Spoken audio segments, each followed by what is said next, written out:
And 2 Pennsylvania police officers are fighting for their lives in the hospital right now. 3 of their colleagues were shot and killed outside a home in York County. The suspect was also fatally shot at the scene by police. They were responding to what officials called a domestic-related incident. 37 law enforcement officers have been killed in the line of duty so far this year. That's according to the FBI. Now, the governor of Pennsylvania, Josh Shapiro, met with the families of the officers and made this plea to the public. This kind of violence isn't okay. We need to do better as a society. We need to help the people who think that picking up a gun, picking up a weapon is the answer to resolving disputes. Joining me now, Jillian Snider, resident senior fellow at the R Street Institute. We just heard there the governor talking about violence. Some of our reporting here at CNN indicates that the suspect was somehow lying in wait when the officers arrived, that there may have been an attempt to target them. Help me understand this in the context of what we heard from officials, that this was a domestic-related incident.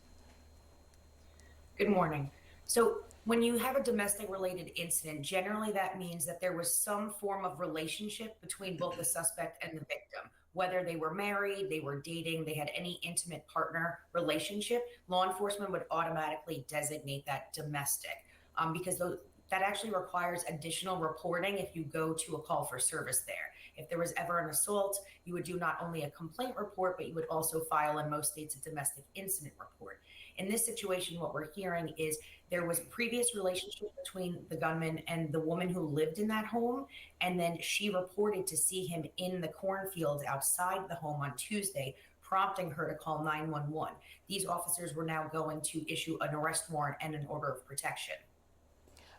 How unusual is this level of violence in this kind of case?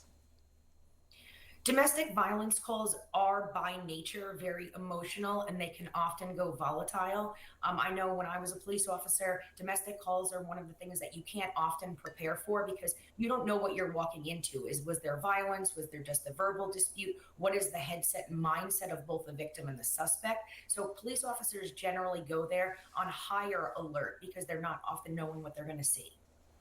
Lastly, you've been an officer with NYPD. What are these moments like for departments?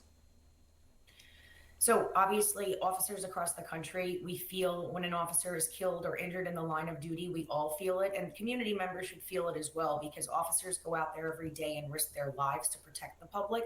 But what we need to see from this is we need to understand, and we know an investigation is moving forward to understand what happened and how this guy got in the cornfield and how the officers were, shot at.